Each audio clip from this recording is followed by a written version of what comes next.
every one of you, welcome to Cape Town! And I wasn't going to use the word gatful, my own just gatful. So Mayor, why are we here? What are we protesting?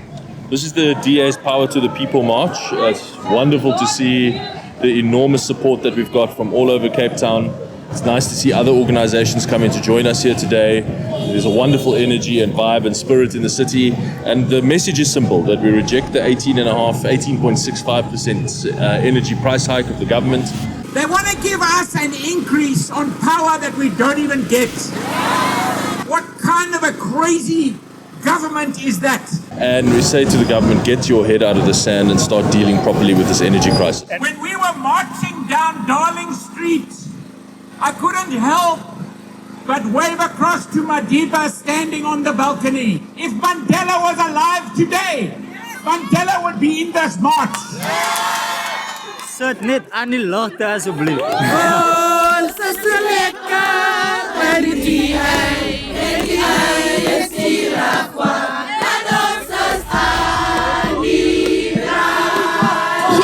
We are going to defend this house. This is a constitutional house of the ANC. They must respect it as we respect it.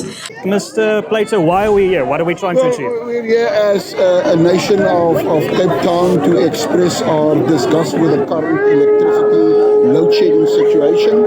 And the aim today is to give national government a very clear message that the citizens of Cape Town and the Western Cape will not tolerate this current situation any longer. Comrades, if it was not for councillors of City of Cape Town heeding to the call of mobilizing their wards to come here, we would not be here today. And if the national government doesn't do anything, will you take powers yourself? Will you resort to illegal means, quote-unquote illegal means? I don't think we will resort to illegal means. We are a disciplined political party, the Democratic Alliance in particular.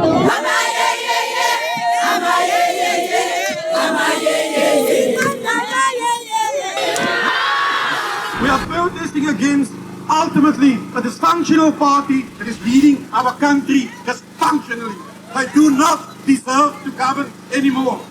Ladies and gentlemen, why are you here? Aren't you part of the problem? No, the reason why we are here is that we've seen a statement that released by the DA, and it's not just about the issue of load shedding. Then there was the issue of corruption, there was another issue and 3 other issues. And we've said it now seems as if it's an election campaign that they're running for 2024 and not necessarily a particular crisis that all of us are facing. Today is the culmination and the feeling of the people of South Africa in their protest against the increase by NERSA, imploring Eskom to charge that to the people of South Africa. And that is grossly unfair. It's unaffordable. We've just come out of the pandemic, and now we are faced with another pandemic, and this time load shedding. Why should we be paying more if we are left in the dark?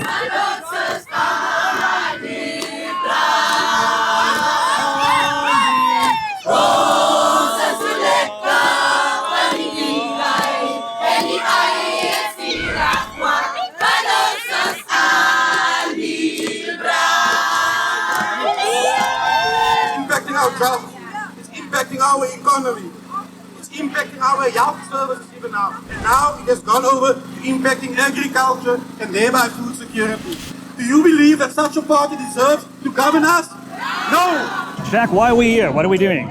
Donald, we're here to take a stand against the ANC government, to hold them to account. We've been experiencing blackouts for the last 5 years, and over the last few months it's become absolutely unbearable. The middle classes, the working people of this country cannot survive under these conditions. So we've got to tell them enough is enough, put an end to load shedding. At the end of the day, it's a joint message of various political parties in Cape Town to national government, and to say to them, we give you a wake-up call, we give you a catch-up call.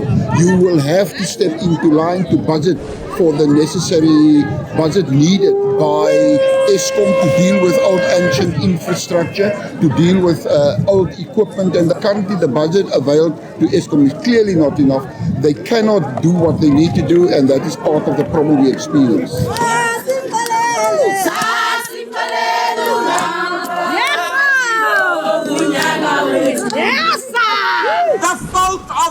load shedding is the ANC. It is their fault. And how do you fix the ANC? You vote them out. But are you responsible for the load shedding crisis? There is a parliament that includes everyone, including John Steenhuisen, including leaders of the DA. And all of them should find a solution with our president, led by our Okay, but president. what can the DA do? You are the majority in the parliament. Only you can solve this problem. They are part of the committees. We are not there alone as a majority organization. They are part of all committees, including the Energy Committee, including Public Enterprise. They are part of those committees. Solutions come from all of us. It's a people's parliament. It's not an ANC parliament. It's led by a majority party, but it is a people's parliament. Jack, tell us about how a lot of the electricity goes to places like 7 other African countries. What's happening there? This is one of the primary reasons we've got to hold the ANC to account. South Africa gives electricity to 7 other Southern African countries, yet we can't keep our own lights on. None of those countries, Namibia, Zimbabwe, Mozambique, Angola and others, they had their lights on 24/7. Our lights are going up 12 hours a day, 12 hours on. If the ANC can provide so much electricity to our neighbors, yet they can't keep our lights on, something doesn't add up. We believe that there's something crooked going on behind closed doors, and we want to hold them to account. They are a criminal entity leading our country down the spiral. And what is happening at Eskom with all of these blackouts? It's sabotage, it's criminality. Because the rule of law means nothing to the ANC. That's why they were afraid that we had to stop in front of their office, because they are part of this criminal act. And the sabotage is due to incompetency because of poor cadre deployment affecting even us here in the Western Cape. And cadre deployment is an act of criminality. Call it what it is. Hou op skaap is, om die ding te noem wat hy is.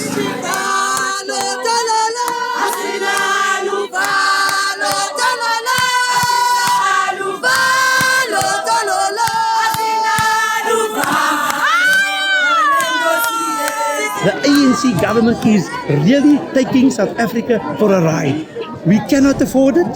The increased prices, the knock-on effect on basic foodstuffs is horrendous. And we're saying enough is enough. We cannot take it anymore. No more. Ons is ook bekommerd as die ANC. We don't want the regulator to put up prices by 18% this year. The regulator is a statutory body, but the president has engaged Eskom and said, let's look at this. In the medium-term budget, there's also a plan to ring-fence Eskom's debt. Now, we can go into many issues about what has led to this crisis. And it is an issue that we have to take responsibility for as the government, but as Ronalda has said, this is actually one of those South African issues that all of us must come to the fore. So this march is misplaced. If they think Eskom is the main problem, go there. But this is simply the DA worried that they're going to drop below 50% in the Western Cape next year. So they are now trying to get support. We are joining people across this great country called South Africa. They are marching in Gauteng. They are marching in Malmesbury. They are marching in George. They are marching everywhere. People are standing up to say, ek het nou genoeg gehad. And it was Patricia the little part of the problem by centralizing powers in the executive mayorship. Is that a legacy that we might be struggling with to this day? No, I don't think so. I think it's a national government problem. After all, I think it is the inability of national government to manage. It's a huge managerial problem. It's clear National Minister Gwede Mantashe don't know what he's doing. They knew about this problem 15, 20 years ago. We are 30 years in the new dispensation. They should have listened to experts in the electricity and energy field. And they should act it, they should have budgeted year on year. They haven't done that. That is part of this problem we experience today. That is why South Africa is looking what it looks today. We have people who just cannot plan, who cannot manage. In a normal democracy, the government would have resigned. They would have fallen. But not this ANC government. So what do we have to do? We have to take back the power.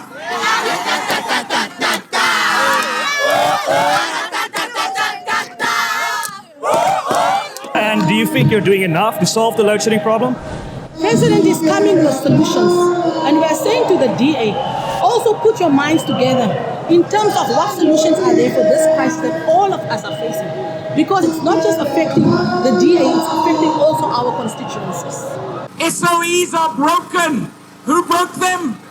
The ANC. These problems, they are broken by design. They will never be fixed at a national level. The only way they will ever be fixed is if you do it yourself. And I want to hear you make some noise, Cape Town. I want to hear you make some noise. Even the independent guys, I want to hear you make some noise too. Phil, why are we here? What are we trying to do? We're trying to solve the electricity crisis, or at least start to find solutions to it, yeah. And do you see the Western Cape Devolution Working Group, do you see them solving this problem?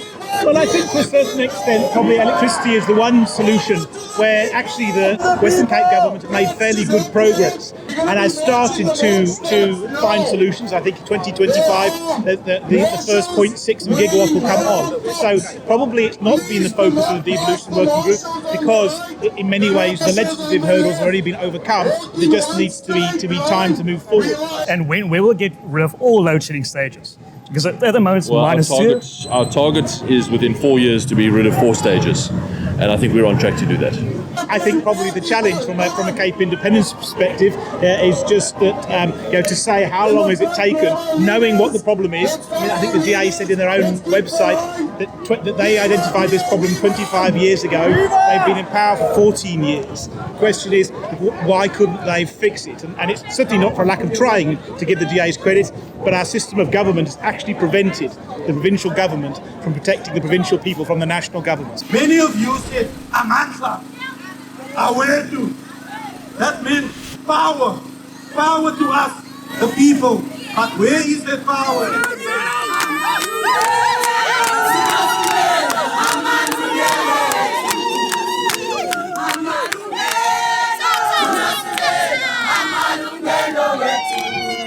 And is Cape Independence the solution?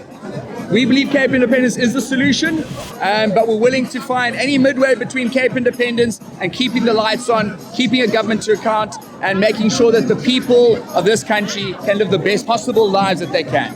Awesome. Thank you, Jack. Thank you so much. Thank you, Donald. Do you think the solution is to move the Eskom to the energy department, Winde Matashe? Well, the ANC has a clear resolution on that. The National Conference decided very clearly that Eskom must move to the Department of Energy. That's the decision we're aware of, and we would support that. The issue is energy isn't just renewables. It's renewables very importantly. It's nuclear, it's coal. One of the resolutions that the President and the National Committee made is that there are 6 key power stations that are not producing what they should do. We must ring-fence that. The renewable power must come on board more. The connectivity must be there. But there's also hydro. There's also natural gas. So people must realize that a lasting solution depends on the whole energy mix. But it seems that your party's only really moved forward now that you're being challenged by Cape Independence Support, which I understand is amongst your own party support, roughly at about 50% at this point. Well, I don't know. That's well, I mean, yeah, you can hold damn lies and statistics. I understand, but it seems to me that it's a bit late in the game to be starting. I mean, the problems have been recognised more than I wish we'd been more aggressive earlier, but I know. And we have to be aware of climate change, but you can't just say stop this today. You've got to look at the interests of the workers. Look at the interests I think now in terms of the climate change resolutions, they're closing down coal power plants. Many coal power plants, we know, and that's part of the problem, have reached their sell-by date.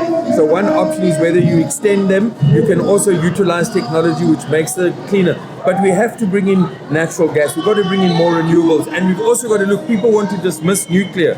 But why is it that Europe now is importing all our best coal to Europe, and then suddenly climate change doesn't become a problem to them? It's hypocritical.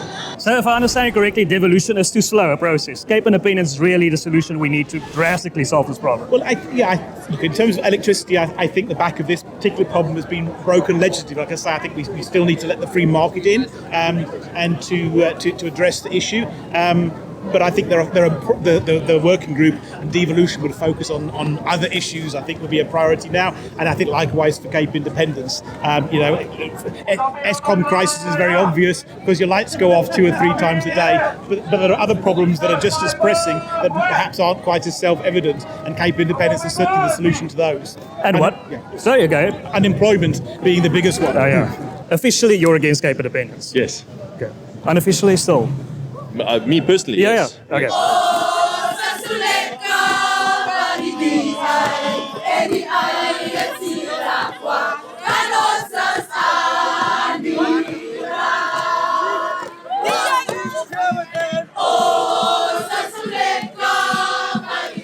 Our children are not safe on our streets. Gangsters run rife. The fault is the ANC. Mr. Mayor, you've said that you want to take control of policing. Yes. If Mr. Beketshele doesn't give it to you. Yes. What does that mean? Isn't that Cape Independence? No. That's just formally devolving powers from the national states to capable local governments like cities, like the city of Cape Town, who are willing and able to take it on, whether it be in trains, in policing, and in power. Change starts today. We found the fault where SASSA payments are not paid to the poorest of the poor. Where's the fault? That's the ANC. I talked to a couple of your old legal advisors a while ago, and they were saying that there's a sort of there has been until recently an internal cultural problem where the party waits for permission from the national government to make a move, and that you've been one of the very first who've taken the stance of, well, that it's better to ask forgiveness than permission. Sure, that's true. But look, the conditions in South Africa have materially worsened. So, yes. So I do have some sympathy. We are also the party of the upholding the rule of law and the constitutionalism. So there's an internal tension between being, loyal and showing fealty to the law and to the constitution, which we care for dearly, and saying basically, well, it's for forgiveness. It's a difficult balance to strike. Yeah. I know We've never seen the DA clean up their own mess in this province, where sewerage is running in many of our streets. There aren't proper services. We also know that the DA is opposed to a minimum wage. The DA says nothing when farm workers are evicted. We've never seen them march about that. So, and even if you looked at their posters, there's a verkiesing foefie van hulle. As hulle ernstig was byvoorbeeld oor dat die Weskaap apart moet wees, hoekom het hulle nie gemaak oor succession? Nee.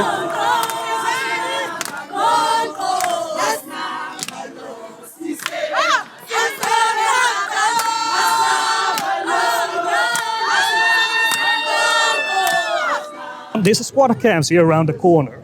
Why can't we deal with that problem? So the law in South Africa says that any person who lives in any kind of structure, whether that be a home or even a tent, cannot be removed from that structure without an order of court called an eviction order.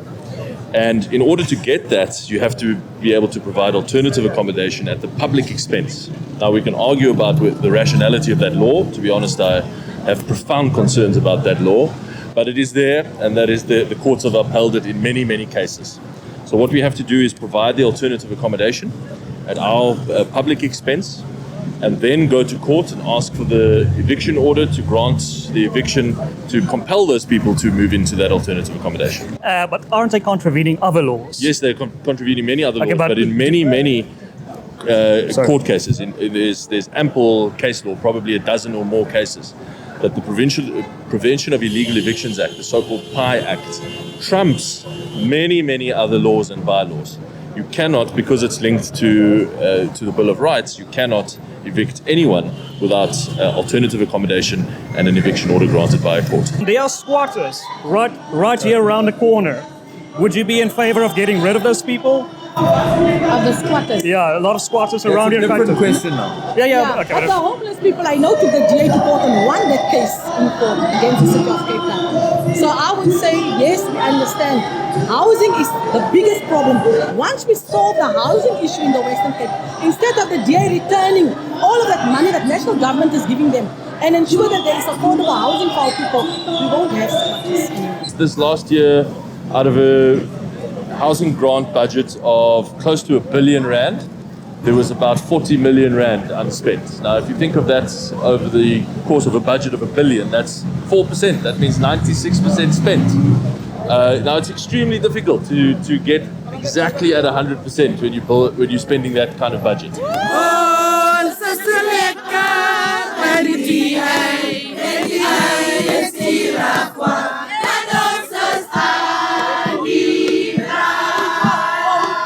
Will the ANC get 50% in 2024? Where, nationally? Yeah, nationally. Oh yes, we are going to fight that. And the People's Bill, what is this bill you're trying to now bring into Parliament? I'll talk to you about that another time. Okay.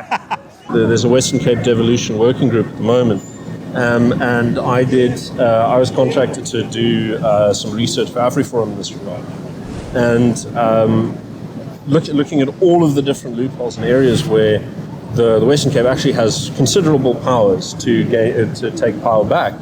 It struck me as it was very frustrating to write because I realized immediately that this is going to take years and years and years to get done. Yes. And this process should have been started when the DA first took power, when this was on their manifesto. And it's very, very disappointing. And at this stage of the game, to get those powers, it's now far easier to actually achieve independence than it is to get any of those powers back in a significant way. If independence is your goal, which it's not. Well, yeah. But I mean, look, if you do the calculations on the national budget, it's growing 4% a year. GDP grows 1%, is 6.6% a year. By that calculation, considering the history of debt defaults and hyperinflation, we're heading for Zimbabwe by 2035 if nothing changes. And the ANC has a huge amount of disruptive, nasty things coming down the pipeline now, which means that deadline can probably be shifted up by 5 years. That's why we got to vote them out. That's not going to happen, and you know it. Well, it might happen in 2024. The ANC going to 2024, and we are going to defend the ANC with all that we have. If they come back tomorrow, they are going to find us ready. We certainly believe that greater decentralization, devolution of powers down to the local provinces, which we've managed to get the DA on board with. But further than that, we do believe that independence would be the final step required to hold the ANC government to account and put an end to this insanity. And every single South African that wants change, that wants to fix the problem, goes out and votes the ANC out. Ons is klaar, Peter.